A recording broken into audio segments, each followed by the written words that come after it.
what you do is what the whole universe is doing at the place you call here and now. We have been brought up to experience ourselves as isolated centers of awareness and action, placed in a world that is not us, that is foreign, alien, other, which we confront. Whereas in fact, you are something the whole universe is doing in the same way that a wave is something that the whole ocean is doing.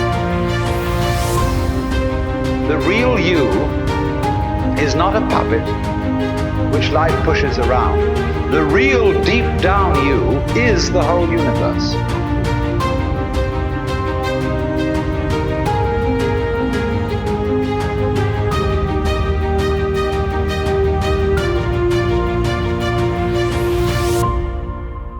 And it's doing your living organism and all its behavior. It's expressing it as a singer sings a song. We've been hoodwinked into the feeling that we exist only inside our skins. That is a hallucination. We need to experience ourselves in such a way that we could say that our real body is not just what's inside the skin, but our whole total external environment. Because if we don't experience ourselves that way, we mistreat our environment. We treat it as an enemy. We try to beat it into submission. And if we do that, comes disaster.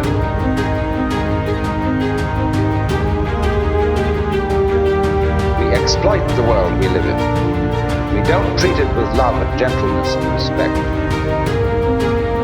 We cut down millions of acres of forests, turn it into newspaper of all things. Lovely trees turned into information about nothing. And we don't replace them properly. We kick the world around in revenge for feeling that really we are puppets which the world kicks around. We need a new kind of consciousness. Because you see, underneath the superficial self, which pays attention to this and that, there is another self, more really us than I. And if you become aware of that unknown self, the more you become aware of it, the more you realize that it is inseparably connected with everything else that there is. That you are a function of this total galaxy, bounded by the Milky Way, and that furthermore this galaxy is a function of all other galaxies. That vast thing that you see far off with telescopes, and you look and look and look. One day you're going to wake up and say, why, that's me. And in knowing that, you see that you never die. You are the eternal thing that comes and goes, appears now as John Jones, now as Mary Smith, now as Betty Brown, so it goes forever.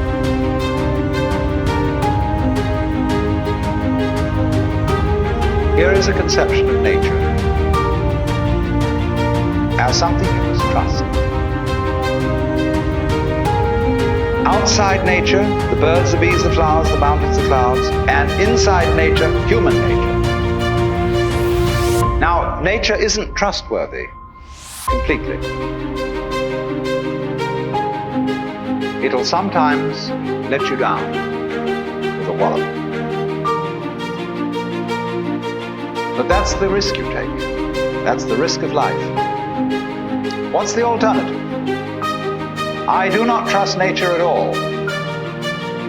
It's got to be watched.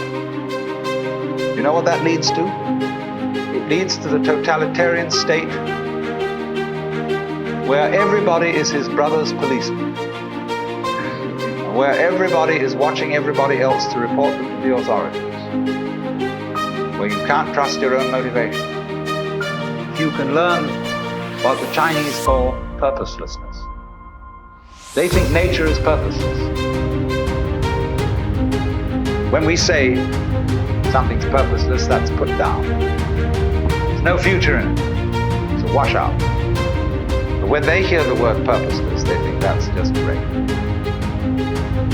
It's like the waves washing against the shore, going on and on and on forever. There's no meaning. All music is purposeless. Is music getting somewhere? If it were, if the aim of music of a symphony were to get to the final bar, the best conductor would be the one who got there fastest. See, dancing, when you dance, you aim to arrive at a particular place on the floor. Is that the idea of dancing? No. The aim of dancing is to dance, is the present. Well, it's exactly the same with our life. We think life has a purpose. Now, here's the choice. Are you going to trust it or not? If you do trust it, you may get let down. And this it is yourself, your own nature, and all nature around. There are going to be mistakes. But if you don't trust it at all, it's a washout. You're going to fence yourself round with rules and regulations and laws and prescriptions and policemen and guards, and who's going to guard the guards, and who's going to look after Big Brother to be sure that he doesn't do something stupid. No go. To live, I must have faith. I must trust myself to the totally unknown. I must trust myself to a nature which doesn't have a boss, because a boss is a system of mistrust. That is why Lao Tzu's Tao loves and nourishes all things, but does not lord it over them.